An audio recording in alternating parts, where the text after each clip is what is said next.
Hello student, स्वागत है आपका अपने यूट्यूब चैनल गणित ज्ञान में। आज हम 9th क्लास की एक्सरसाइज 1.2 पढ़ेंगे।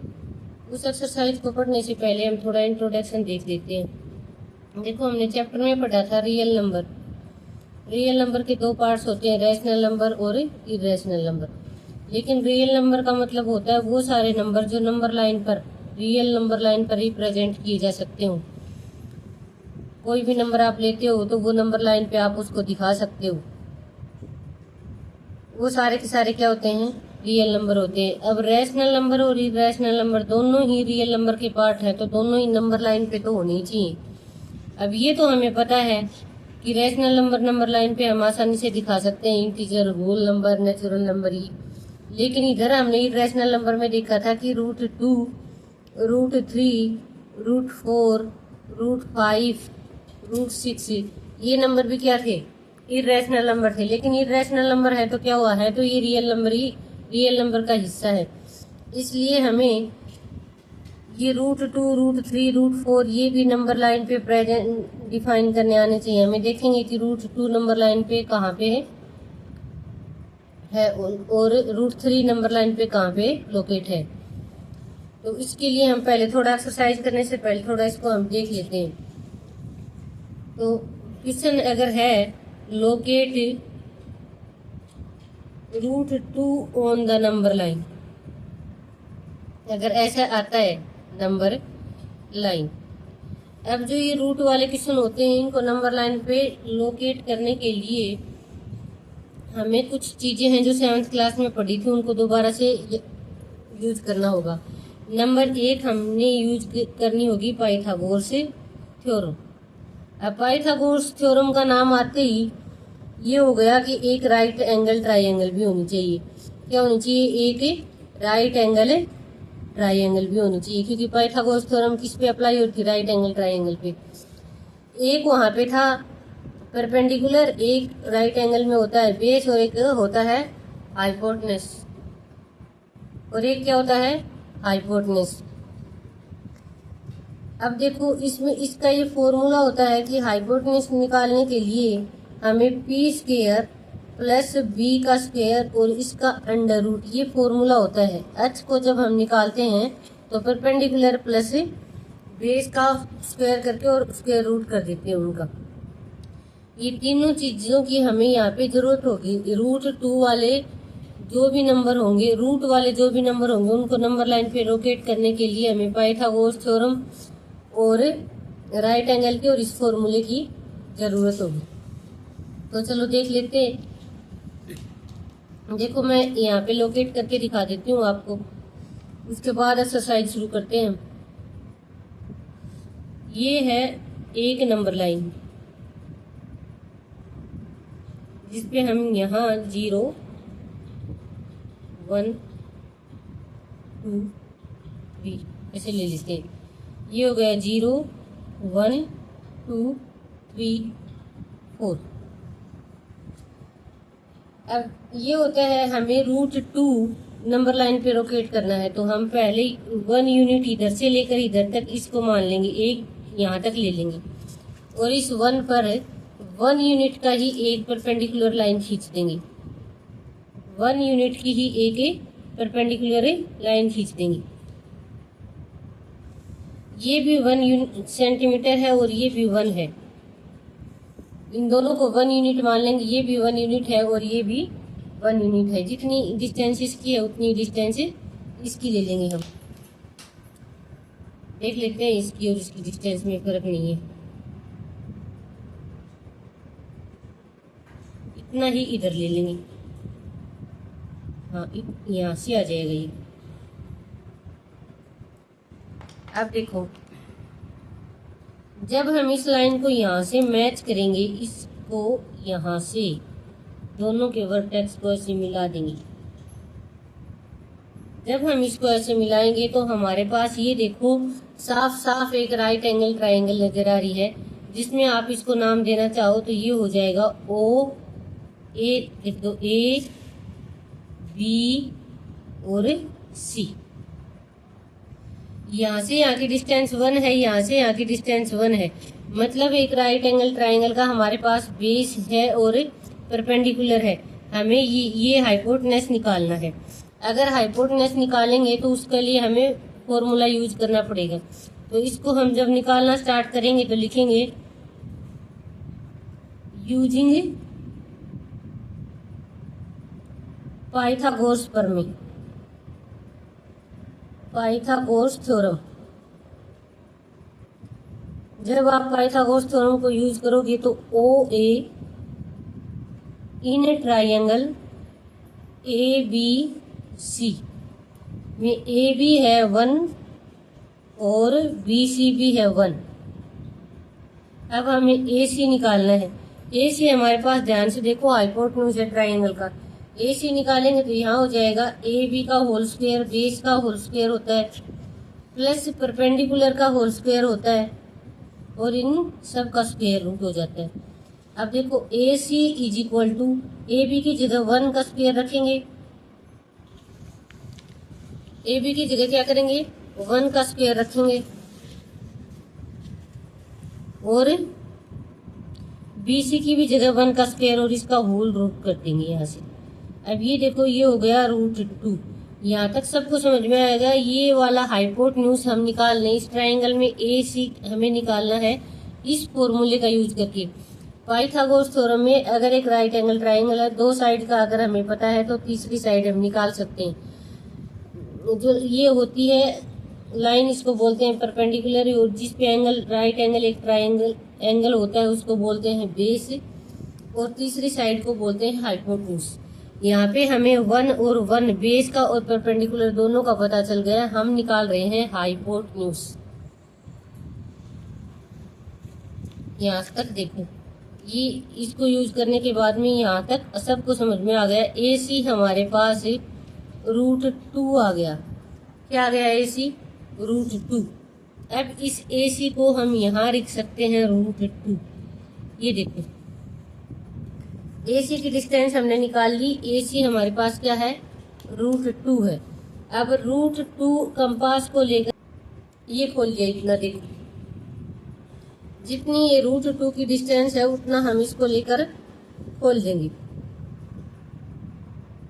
अब यहीं से हम जब इसको ऐसे ड्रॉ करके लेके आएंगे, थोड़ा वो खोलना है, यहीं से जब हम इसको ऐसे ड्रॉ करके लेके आएंगे तो देखो नंबर लाइन पे जहां ये टच हो रही है वहां पे समझ रही है हमने उतना ही खोला था जितना √2 था। अब नंबर लाइन पे आके यहाँ पे टच हो रही है, इसका मतलब नंबर लाइन पे यहाँ क्या है? √2 है।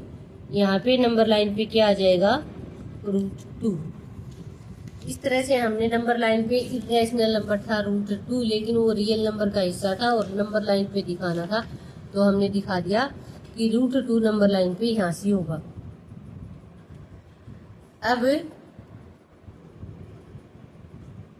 देखो एक क्वेश्चन और देख लेते हैं। Locate √3 on number line. Number line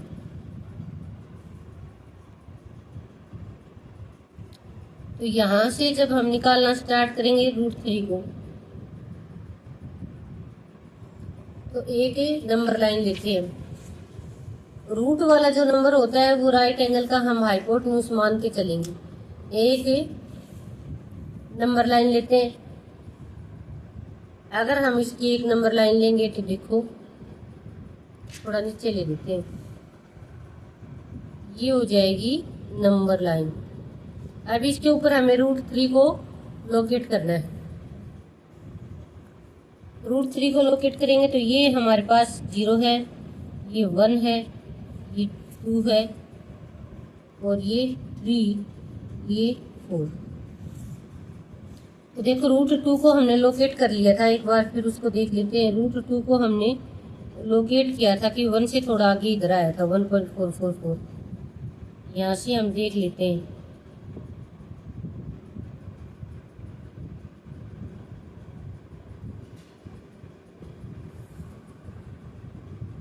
ये हमारे पास 1 था और ये हमारे पास 1 है और ये है √2। अब हमें देखो एक ऐसी ट्रायंगल बनानी है, इधर देखो एक ऐसी ट्रायंगल बनानी है, ये देखो, जिसका हाइपोटेन्यूज 3 हो जाए, √3 हो जाए, सॉरी, ऐसी ट्रायंगल बनानी है जिसका हाइपोटेन्यूज √3 हो जाए। अब ऐसे ट्रायंगल बनाने के लिए परपेंडिकुलर और बेस हमें लेना है। हाइपोटेन्यूज का फॉर्मूला होता है h equal to square root p का होल स्क्वायर और b का होल स्क्वायर। अब h की जगह हमें पहले से पता है कि √3 लेके आना है। h की जगह क्या लेके आना, तो p और b क्या लेके आए हम, p की जगह हम 1 ले लेते हैं और b की जगह हम √2 ले लेते हैं। एक बार देखो, जब हम इन दोनों का होल स्क्वायर करेंगे ना, तो ये हो जाएगा हमारे पास 1 और ये हो जाएगा 2 और इनके ऊपर स्क्वायर रूट होगा, रूट इधर भी √3 था, इधर भी √3 हो गया। इसका मतलब ये है √3 लेके आने के लिए हमें बेस तो चाहिए √2 और परपेंडिकुलर जो है वो है 1, ये चाहिए। आपको सोचना पड़ेगा कि हमें इस हाइपोटेन्यूज को लेने के लिए कौन कौन से बेस और परपेंडिकुलर लेने होंगे। अब ध्यान रहे, चाहे स्क्वायर रूट में कोई भी नंबर हो, जो नंबर लाइन पे देना हो उसका परपेंडिकुलर हमेशा 1 ही ले लेंगे। बेस के बारे में सोचना पड़ेगा। परपेंडिकुलर क्या होगा, हमेशा ही 1 होगा। बेस के बारे में आपको सोचना पड़ेगा। बेस का मतलब है जिसके ऊपर राइट एंगल टिका होता है, जिसके ऊपर राइट एंगल रखा गया होता है। तो ये हो गया हमारा बेस है। अब ऐसी लाइन जिसके ऊपर परपेंडिकुलर आके मिले और ये, तो √2 हमें बेस चाहिए। अब √2 जब हम बेस लेंगे तो ये देखो हमारे पास जो लाइन आई है, ये वाली जो लाइन है, इसको हम बेस मान लेते हैं। एक बार इसको छोड़ो, इसको हमने बेस मान लिया, ये वाली जो लाइन है इसको। अगर इसको बेस मानेंगे तो हम इसके ऊपर परपेंडिकुलर भी खींचेंगे। इसके ऊपर हमने परपेंडिकुलर खींच दिया 1 यूनिट का। कितनी यूनिट का, 1। तो √2 और परपेंडिकुलर कितना चाहिए, 1। अब इसको और इस कॉर्नर को जब हम मिलाएंगे तो ये हो जाएगा, ये देखो √3। ये इधर समझने के लिए था, हमें सोचना पड़ेगा कि हमें बेस क्या लें और परपेंडिकुलर क्या लें कि हमारा हाइपोटेन्यूज √3 आ जाए। तो बेस हमने √2 ले लिया, पहले निकाला था ये √2, और परपेंडिकुलर ले लिया √1। अब इसको जब हम आंसर के रूप में लिखना शुरू करेंगे तो कैसे करेंगे,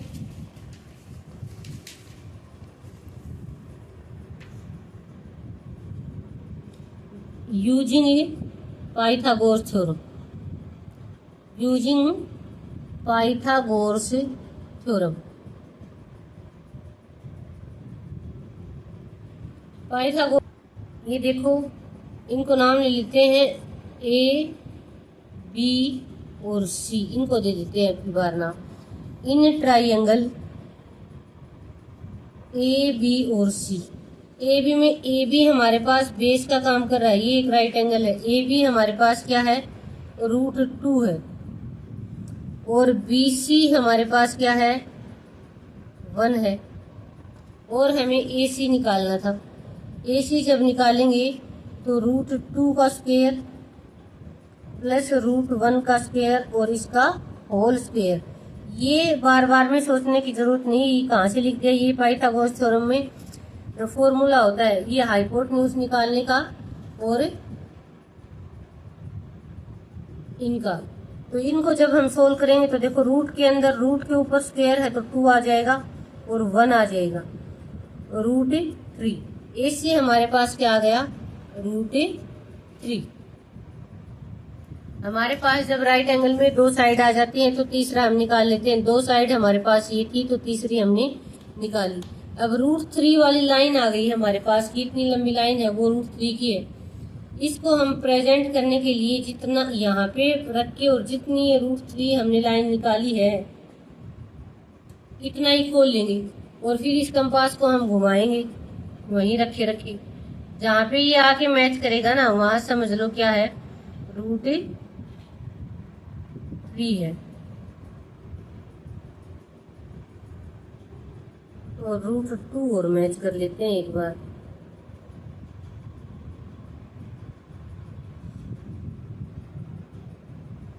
तो देखो ये जो पॉइंट है इसको हम P मान लेते हैं और ये जो पॉइंट है इसको हम Q माने। P पर तो हमारा √2 हुआ था और Q पर हमारा √3 आके टच हो गया। तो अब हमें कोई नंबर लाइन पे पूछे कि √3 कहाँ पे प्रेजेंट है, तो यहाँ पे लोकेट करके उसको हम दिखा देंगे। ये लोकेट करने का फॉर्मूला होता है, तरीका होता है। अब हम एक्सरसाइज की क्वेश्चन देख लेते हैं, आगे जब देखेंगे तो और अच्छे से समझ में आ जाएगा।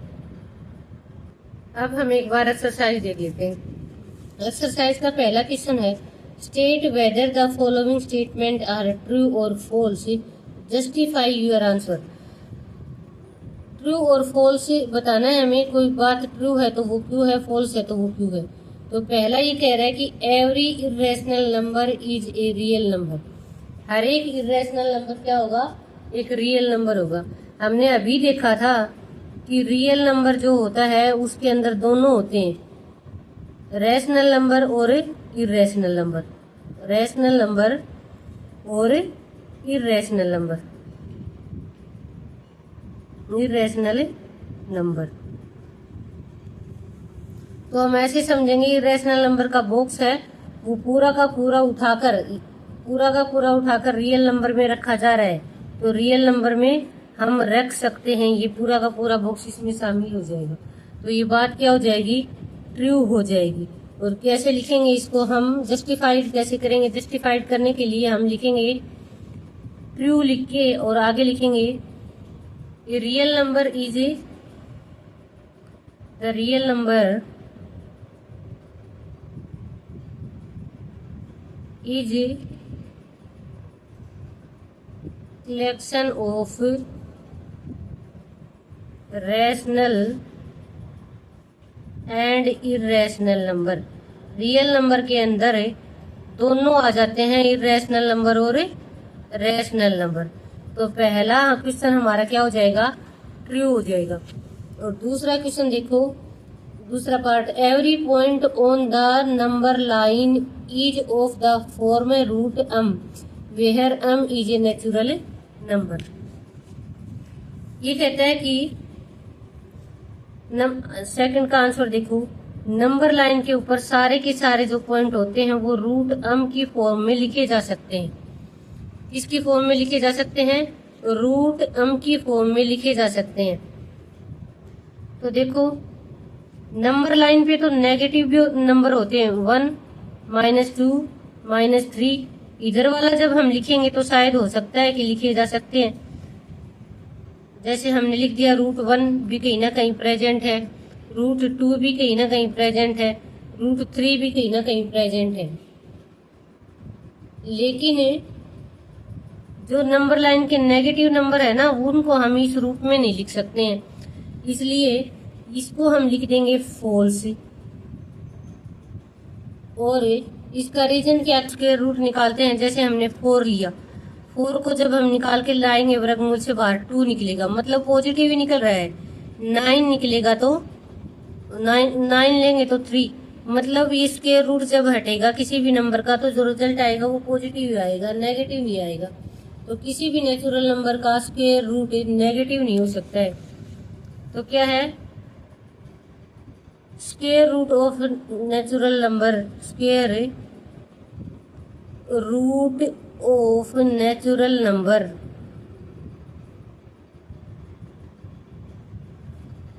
Can not be negative. इसमें ये लाइन भी लिख सकते हैं, किसी भी नंबर का स्क्वायर रूट जो होता है वो नेगेटिव ही नहीं हो सकता। यहाँ तक आपको समझ में आ गया होगा। आगे देखो, every real number is an irrational number. एक रियल नंबर का बॉक्स है और ये है, ये कहता है इस बड़े वाले बॉक्स को छोटे वाले बॉक्स में, ये तो रियल नंबर का बॉक्स है, इसमें रैशनल और इरेशनल, इसमें सिर्फ इरेशनल नंबर है। तो एवरी रियल नंबर, सारे के सारे रियल नंबर इसमें आ जाएंगे, इसमें नहीं आएंगे, ये फॉल्स हो जाएगा। अब फॉल्स हो जाएगा तो इसके कथन के बारे में जब हम कहेंगे तो ये क्या होगा,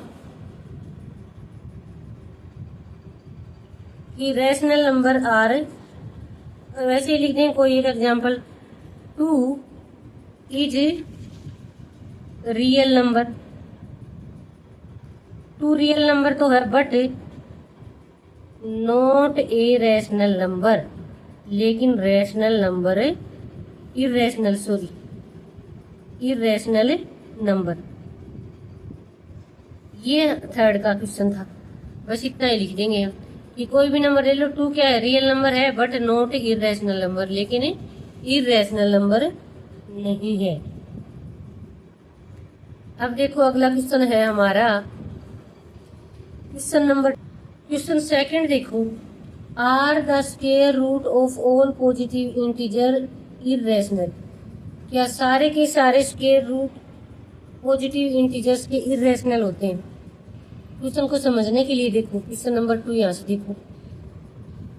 पहले हम एक नंबर लाइन ले लेते हैं, जैसे इसने बोला है 0 1 2 3 4 5। यहाँ तक सबको समझ में आ गया होगा। क्योंकि पॉजिटिव इंटीजर लेने हैं इसलिए मैंने पॉजिटिव वाले नंबर ही लिख लिए। अब ये कह रहा है कि सारे के सारे पॉजिटिव इंटीजर का स्क्वायर रूट, तो पॉजिटिव इंटीजर 1 है, इसका स्क्वायर रूट निकालेंगे तो 1 आया। क्या है ये? रैशनल नंबर है। रूट 2 का रूट 2 ही आएगा। क्या है ये? इरेशनल नंबर है।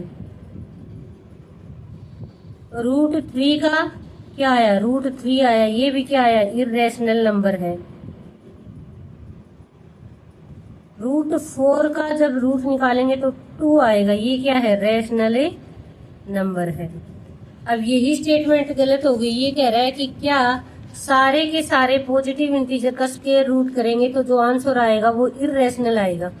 नहीं आएगा। यहाँ पर रैशनल आ गया और यहाँ पर रैशनल आ गया, मतलब सबका इरेशनल नहीं आएगा। तो हम लिख देंगे नो, आंसर में लिखेंगे no, the square root of all positive integers are not irrational. No square root of positive integers irrational. यहाँ तक समझ में आ गया होगा। Square root of positive integers are not irrational. अब क्यों नहीं है? If not given example of the square root of a number that is a rational number. ऐसे बहुत से एग्जाम्पल दे सकते हैं। एग्जाम्पल जब हम देंगे तो रूट 2 को 4 को ले लीजिए। रूट 2 क्या आ गया? रैशनल नंबर आ गया, रैशनल नंबर। फिर रूट 9 को जब आप लोगे तो 3 आएगा, ये भी क्या आ गया? रैशनल नंबर आ गया। ये पॉजिटिव इंटीजर है सारे, उनका स्क्वायर रूट लेने के लिए बोला है। बस इतना ही काफी है। No square root of all positive, या ऑल और लगा लेना, इंटीजर्स आर नॉट इरेशनल। तो ये क्वेश्चन भी समझ में आ गया होगा। अब क्वेश्चन नंबर 3 देखो। सो रूट 5 को नंबर लाइन पे किस तरह प्रेजेंट करना है, हमें ये बताना है।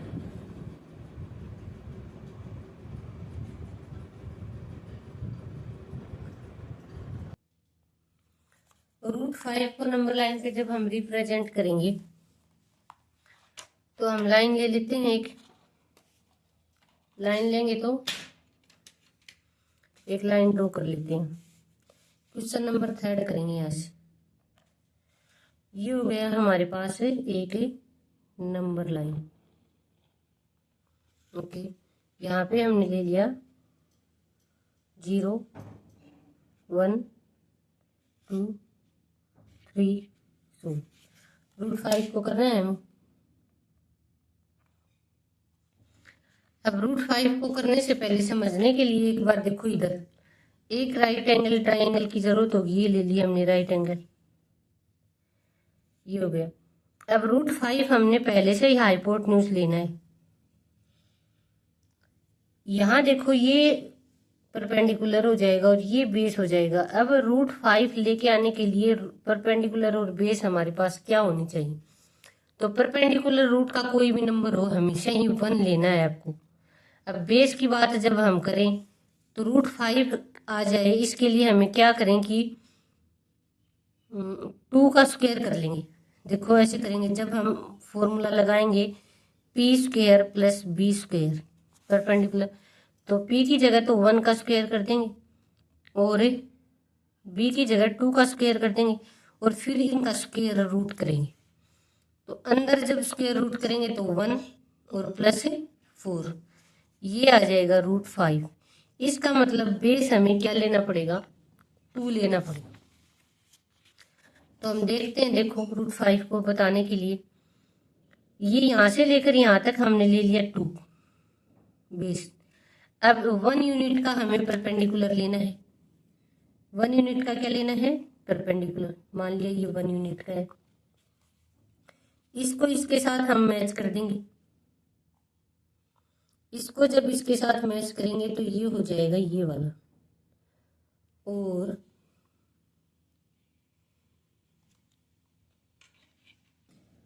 अब हम यहाँ से इस पॉइंट को ले लेते हैं O, इसको हम लाइन को मान लेते हैं O अक्ष। हमारे पास एक लाइन है, ये है हमारे पास A और ये है B। ये यहाँ से लेकर यहाँ तक OA जो है हमारे पास, यहाँ से लेकर यहाँ तक क्या है, 2 है और ये 1 है। अब हम जब इसका आंसर लिखना स्टार्ट करेंगे तो ऐसे करेंगे, देखो let OX is a number line. हमने OX कोई नंबर लाइन मान ली है।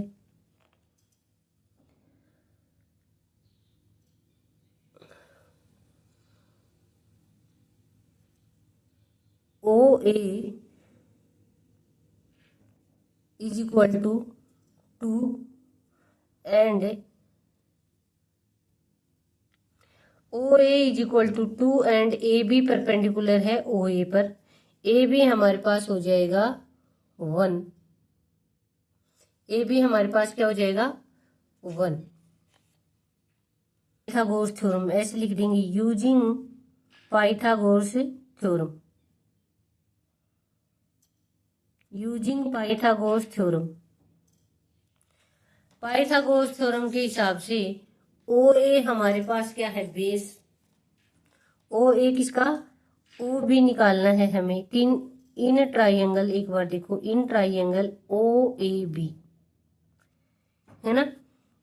OA हमारे पास क्या है, बेस का काम हो रहा है। OA हमारे पास बेस है, AB हमारे पास परपेंडिकुलर है,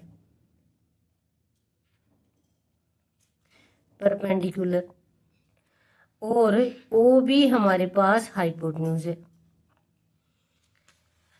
अब हाइपोटेन्यूज निकालने के लिए हमने OB निकालना पड़ेगा। OB को जब हम निकालेंगे तो रूट के अंदर आएगा OA का स्क्वायर प्लस AB का स्क्वायर। OB हम इधर निकाल ही रहे हैं क्योंकि जो निकालेंगे वो इधर ही रखेंगे। OA की जगह हम 2 रखेंगे क्योंकि हमारा 2 था OA की जगह, और इसकी जगह 1 रखेंगे। ये आ जाएगा 4 + 1 इज इक्वल टू √5। तो ये देखो जो हम निकाल के लेके आए थे OA, वो आ गई हमारे पास √5। यहां तक सबको समझ में आ गया होगा ये वाली लाइन। अब इसको हम इस कंपास की मदद से जितना √5 लेके आए हैं O पर रखकर इतना खोलेंगे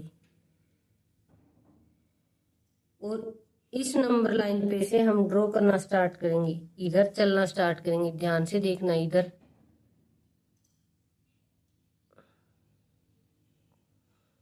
अब नंबर लाइन पे ये पॉइंट जहां आके ये लाइन टच हुई है, ये वाला पॉइंट √5 है। ये क्या है, √5 है। इसको हम पीक कह देंगे। अब हम √5 हमने रिप्रेजेंट कर दिया है नंबर लाइन पे।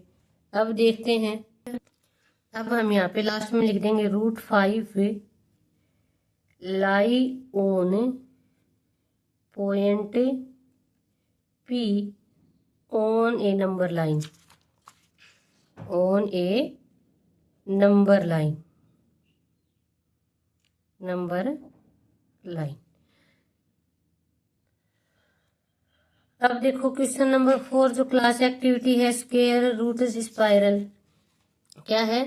Square root spiral class activity की। ये कहता है स्क्वायर रूट को आप ऐसे स्पाइरल इसको बोलते हैं, ऐसे सर्किल के रूप में बनते हैं ये। तो ऐसे एक बार मैं आपको बता देती हूँ रफली। ये मान लो कि क्या है, 0 है, ये 1 है। यहाँ पे हमने 1 लिया और ये भी 1 है। 0 से लेकर 1 तक ये भी 1 है और ये भी 1 है। ये √2 था हमारा। अब √3 दिखाने के लिए हमने √1 पे परपेंडिकुलर लाइन ली और उसको इसके साथ मैच कर दिया, ये आ गया √3। अब √4 दिखाने के लिए हमने √3 को बेस लिया और ये आ गया हमारे पास √4। √4 5 को दिखाने के लिए हमने यहाँ पे परपेंडिकुलर लाइन ली और ये आ गया हमारे पास √5। √5 को हमने दिखाने के लिए ये आ गया हमारे पास √6। √6 को भी दिखाने के लिए ये आ जाएगा √7। इस तरह जो ये गोल गोल सर्किल बन रहा है इसको हम क्या बोलेंगे? स्क्वायर रूट स्पाइरल बोलेंगे।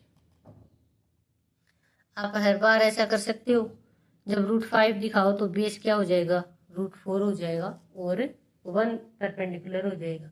हमेशा 1 ही लेना है परपेंडिकुलर में। तो ये थी एक्सरसाइज 1.2 9th क्लास की।